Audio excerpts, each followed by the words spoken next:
ফেব্রুয়ারিতে ত্রয়োদশ জাতীয় সংসদ নির্বাচন। সারা দেশ প্রস্তুত হচ্ছে একটি অবাধ, সুষ্ঠু ও গ্রহণযোগ্য নির্বাচনের জন্য। কি ভাবছেন সাধারণ মানুষ থেকে শুরু করে আগামীর জনপ্রতিনিধিরা, সে কথা জানাতে ডিবিসি নিউজের ইলেকশন এক্সপ্রেস ছুটে যাচ্ছে সব সংসদীয় আসনে। এখন আছে সংসদীয় আসন 151, Mymensingh 6। CSRM DBC election express আজ রয়েছে ময়মনসিংহ 6 আসনে। ফুলবাড়িয়া উপজেলার নিয়ে গঠিত এই ময়মনসিংহ 6 আসন 13টি ইউনিয়ন এবং একটি পৌরসভা নিয়ে এই উপজেলার দূরত্ব বিভাগীয় শহর থেকে মাত্র 20 কিলোমিটার। কিন্তু সেই অনুপাতে আসলে বিভাগীয় শহরের কাছাকাছি শহর হবার পরেও স্বাধীনতার পরে দীর্ঘ সময়েও খুব বেশি উন্নয়নের ছোঁয়া লাগেনি ফুলবাড়িয়ায়। ফুলবাড়িয়ার বেশ কয়েকটি পণ্য রয়েছে যা দেশের চাহিদা মিটিয়ে বিদেশেও রপ্তানি হয়। তারপরেও কেন অবকাঠামোগত উন্নয়ন, শিক্ষা এবং স্বাস্থ্য খাতে উন্নয়ন হলো না, সেসব নিয়ে একটু কথা বলার চেষ্টা করব। আমার সাথে যুক্ত রয়েছেন বিএনপি মনোনীত ময়মনসিংহ 6 আসনের প্রার্থী আখতারুল আলম ফারুক। আমরা একটু বলবেন যে আসলে এত দিনেও কেন আপনার এই উপজেলাতে উন্নয়নের মানুষের চাহিদা মতো উন্নয়ন করা সম্ভব হয়নি? বিসমিল্লাহির রহমানির রহিম। আপনাকে ধন্যবাদ। প্রথমে আমি দেশবাসীর কাছে দোয়া চাচ্ছি। আমাদের নেত্রী বেগম খালেদা জিয়া গুরুতর অসুস্থ।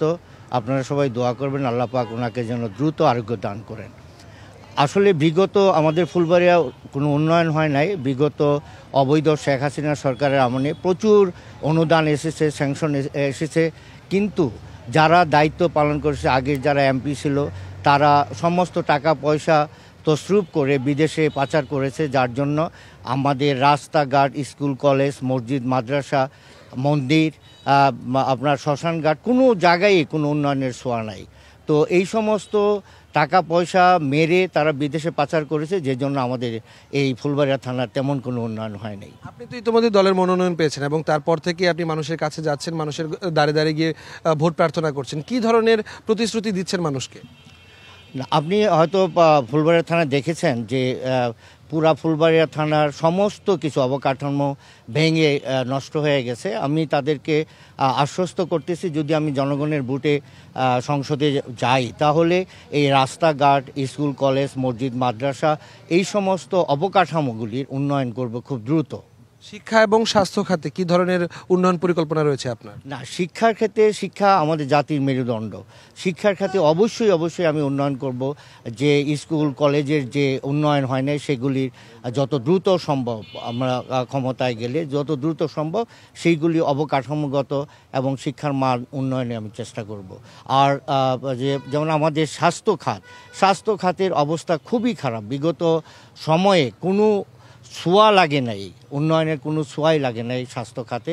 খুব দ্রুত সম্ভব, যত দ্রুত সম্ভব সংসদে যাওয়ার পর আমাদের ফুলবাড়িয়া থানার যে হসপিটাল আছে এবং বিভিন্ন জায়গায়, বিভিন্ন ইউনিয়নে আরও 50 সদস্য বা 100 সদস্য শয্যা বিশিষ্ট হসপিটাল প্রতিষ্ঠা করার চেষ্টা করব।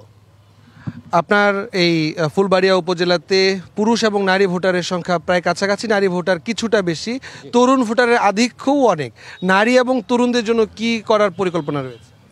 না, তরুণদের আমাদের 31 দফা শর্তের ভিতর তারেক রহমানের যে প্রতিশ্রুতি, যে বিগত সময়ে যাদের চাকরি হয় নাই সরকারি পর্যায়ে, বা 1 কোটি বেকারকে চাকরি সংস্থান করবে, তরুণদের জন্য এটা খুবই আশার সংবাদ।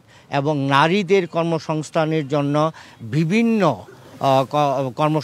জন্য বিভিন্ন পর্যায়ে তাদেরকে প্রশিক্ষণ দিয়ে এবং যেমন ধরেন আমাদের দেশে কুটির শিল্প আছে, তাঁত শিল্প আছে, এইগুলির দিকে প্রশিক্ষণ দিয়ে তাদেরকে ওই সমস্ত প্রোডাক্ট বিদেশে এক্সপোর্ট করার ব্যবস্থা করা হবে।